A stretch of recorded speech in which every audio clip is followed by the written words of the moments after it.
Hey, what's up, guys? It's going to be part 9 of the Gerald Shea memo.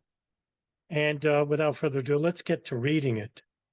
It's going to be the watch listing of Khaled al-Mihdhar, Nawaf, al-Hazmi in August of 2001.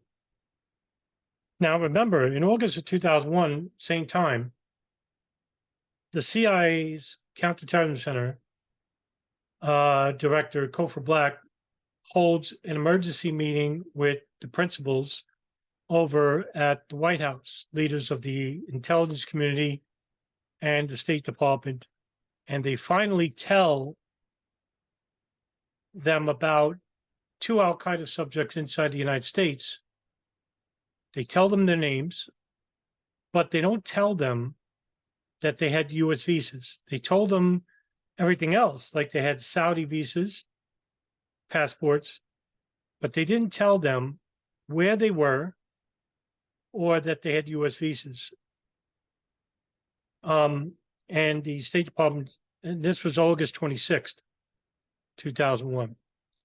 The CIA had withheld this information for 16 months, away from the FBI, away from the State Department. Now, it says here, there was yet another press report of Mossad warnings in August of 2001, which appeared in Die Zeit in October of 2002. The report stated that the names of Mihdhar and Hazmi were given to the CIA by the Mossad on August 23rd, resulting in their watch listing on August 24th. Although the report is based upon unspecified documents obtained by Die Zeit, it is interesting given the contemporaneous, just after September 11, incredible reports of August Mossad warnings cited above. Collectively, the reported warnings appear to offer the most likely reason for the watch listing of these 2 future hijackers in August 2001. How did the Israeli Mossad know about Khaled al-Mihdhar, Nawaf, al-Hazmi, or the other hijackers? Were they working alongside the CIA and Saudi intelligence? Well, it's not mentioned in the Canistrell files, which leads me to believe Israel was conducting their own separate operation. I don't have proof for this, it's speculation. But how else would they know who these people were and where they lived? The commission and staff, however, made no mention of any Israeli warnings and take the position undoubtedly adopted the CIA's public stance that it was solely a series of reviews beginning in May 2001 that led to the watch listing. But as we shall see, this account is both difficult to follow and hard to believe. In any event, it shows that no real action was taken to watch list al-Mihdhar or al-Hazmi until late August, after the Israeli warnings appear to have been received. The issue is important because any downplaying of Israeli warnings, whether done in order to conceal their or our sources and methods, or for other reasons, draws attention away from the major question of the adequacy of the Mossad warnings and the surveillance role the Israeli groups played in the United States in the months leading up to September 11th. That's absolutely correct. Now, when it comes to specifics, like I mentioned in the other video, I don't know. We're not privy to this information, and we shouldn't go in haphazardly rush to claim that, oh, Israel is behind 9/11, they planned and orchestrated it. No, there's no evidence to suggest this. Don't go running, off the hills here. This is really big, and we could work on this and pressure the Israeli government, but we need cooler heads to prevail and saner minds. I shall try to restate the commission's and its staff and the CIA officials' explanation of the watch listing here. In the spring of 2001, there were reported threats of terrorist attacks on U.S. interests abroad, as noted more particularly in the first column of Exhibit E. According to the commission's staff, in May of that year, a CIA officer called only John to protect his identity in staff statement number 10, and in the commission's final report, wondered where the attacks might occur. John's spontaneous interest was said to have prompted by his recollection that al-Mihdhar and al-Hazmi had been present at a Kuala Lumpur meeting in January 2000, in which the NSA and the CIA knew about it, because the NSA were listening to the phone calls of the house in Yemen owned by Ahmed al-Hada, in which Khaled al-Mihdhar lived at, because he was married to the daughter. And they heard a phone call between someone named Khaled talking with Khaled al-Mihdhar, telling them about a meeting in Malaysia. NSA warned the CIA, told them about this meeting because the NSA doesn't do human intelligence. And so the CIA told the Malaysian authorities, take pictures of those coming in and out of this meeting and send them back to us, in which they did, but the CIA never shared that information with anybody, even to the NSA. It was suspected the attack on the U.S. coal in October 2000 had been planned at the meeting. So in the month of May of 2001, the story continues. John and a woman at the CIA, who we'll call Alice, reviewed the CIA's cable traffic concerning the Kuala Lumpur meeting. Alice reportedly discovered that the CIA had learned in March of 2000, though they had never shared this information with the FBI, that al-Mihdhar had a U.S. visa and that al-Hazmi had come to Los Angeles shortly after the Kuala Lumpur meeting. John did nothing at all, however. 2 months later, at a time when the focus was still on threats to U.S. interests outside the United States, in late July or sometime in August, John asked Mary, an FBI agent detailed to the CIA, Mary being Margaret Gillespie, excuse me, to review the cable traffic one more time. It is unclear what inspired John to resume that work.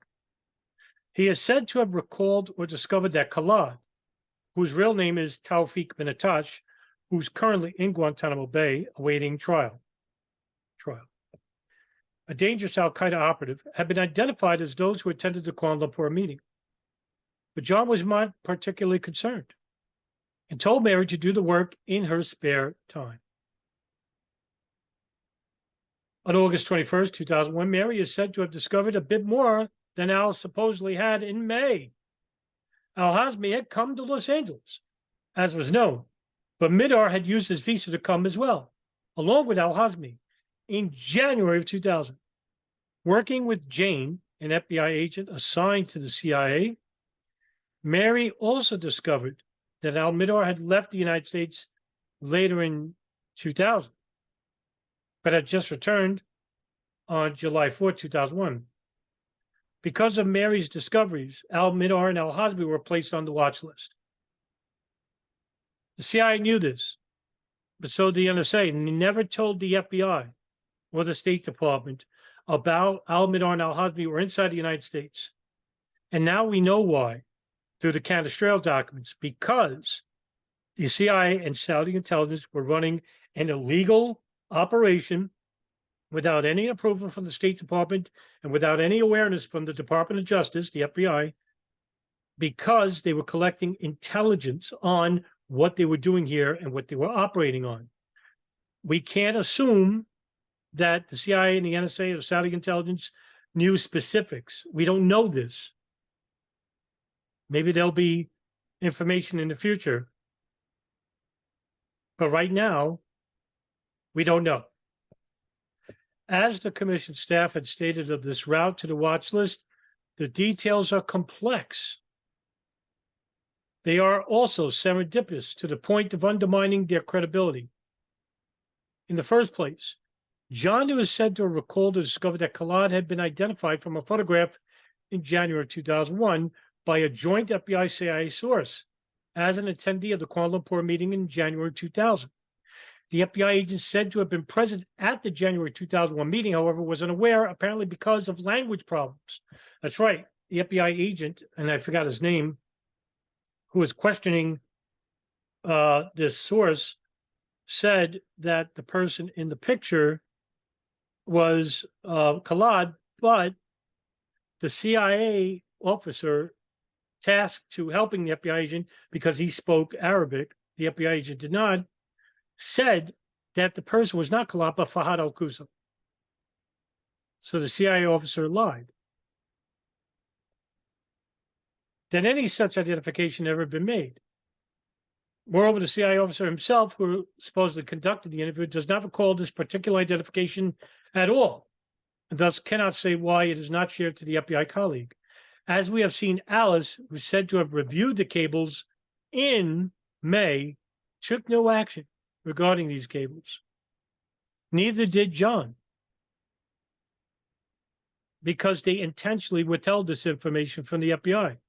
Question is why? Because the CIA was running an illegal operation, which they would have gotten big trouble for. Indeed, the commission staff noted that Alice cannot even recall this work. The commission deleted the words regarding Alice's loss of memory from its final report without explanation, and that's because they're protecting the CIA as much as they can. Even though the NSA allowed the CIA to fall on the sword, so to speak, regarding taking blame of why this information was not shared with the FBI. This untranslated, unwitnessed, and forgotten identification that so inspired John to return later in the summer to the work forgotten by Alice seems to have been just as elusive. The joint source had been said at someone's report to be less than certain, or 90% certain, that the man in the photograph shown him was Khaled. And indeed, although both the commission's final report and its staff statements failed to tell us so, the purported identification itself later proved to be false. The man was not Khaled. So Khaled had not been identified until after September 11th. Like I said, it's Fahad al-Quso. His everyday appearance remains as much a mystery as the purported meeting with the joint source that supposedly so inspired John on his way to the watch list before the Mossad warnings in August.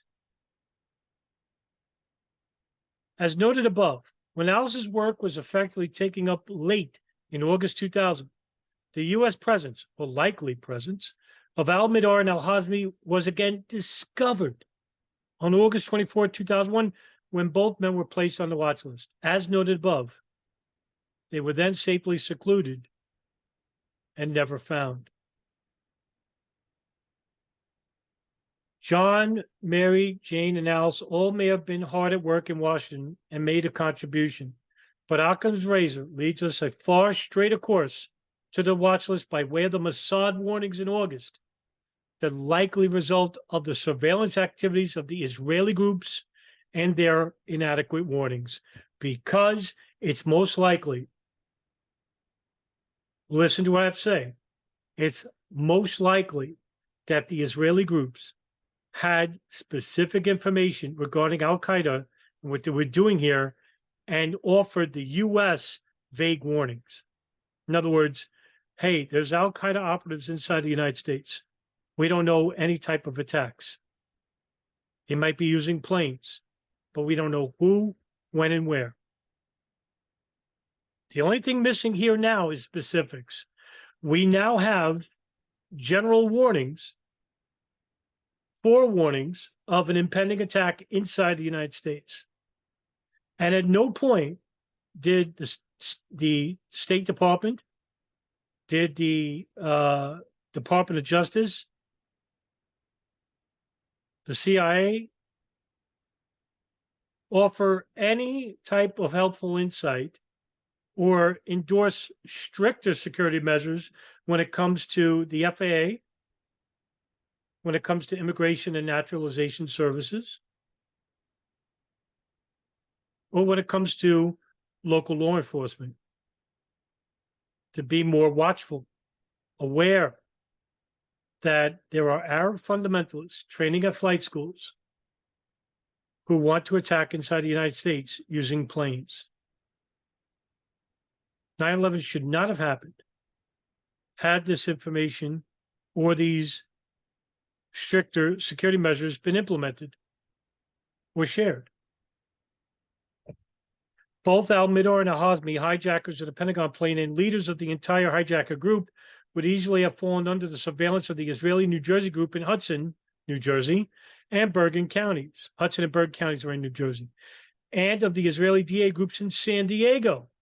And in the case of al-Hazmi, in the Hollywood area and possibly in Oklahoma, because the Israeli rings were in Oklahoma, they were in Florida, they were in New Jersey, they were in New York, they were in Texas, they were in Arizona, they were in San Diego. The largest foreign intelligence ring in U.S. history. And the United States is still protecting them and not demanding specifics when it comes to information that they collected in the years 2000 and 2001. Most likely could have stopped 9/11. But yet we call these people an ally. And it was only after the Mossad warnings were received that the CIA finally, on August 27, 2001, told the FBI that al-Mihdhar and al-Hazmi were in the United States. Like I said, they held a meeting. George Tenet, Richard Blee. I said Covert Black before Richard Blee. I think Covert Black was there. Richard Blee was the chief of the Bin Laden station, Alex station. So we have a combination of CIA, NSA, Saudi intelligence, Israeli intelligence, either working with conjunction with one another, or the Israelis were working separately outside the CIA and Saudi knowledge, or maybe they knew, but they made a promise and said, hey, let's share information. I don't know. We don't know this information because the State Department is still protecting the Saudis, even though we now have a whole overwhelming amount of evidence to show that the Saudis are running an illegal operation. We don't have that much in the way of Israelis because the U.S. is still protecting them. Is that one of the reasons why the Epstein case was about blackmail? Hey, you mention us and we'll release these tapes about your congressman engaging in underage sex with minors. That's not so far outside the box. Maybe they have different means of espionage and blackmail. Doesn't have to relate to Epstein. One thing Israel does rather well and exceptional is they conduct espionage tactics, wiretaps, signals intelligence, data collecting, spying, the black arts. They do very well. And so unless we have some accountability and legitimate moral congressmen left anywhere in the country that can actually pressure the Israeli government to give us the information collected by the Israeli DA groups, we're going to be left holding a big bag of nothing in the end. And this is the reason why I'm going to be doing these videos and giving attention to the often forgotten anomalies of 9/11 that are blanketed by the fringe conspiracies or just being ignored by the general media and our federal government. Guys, have a good night, and I'll see you in the next video.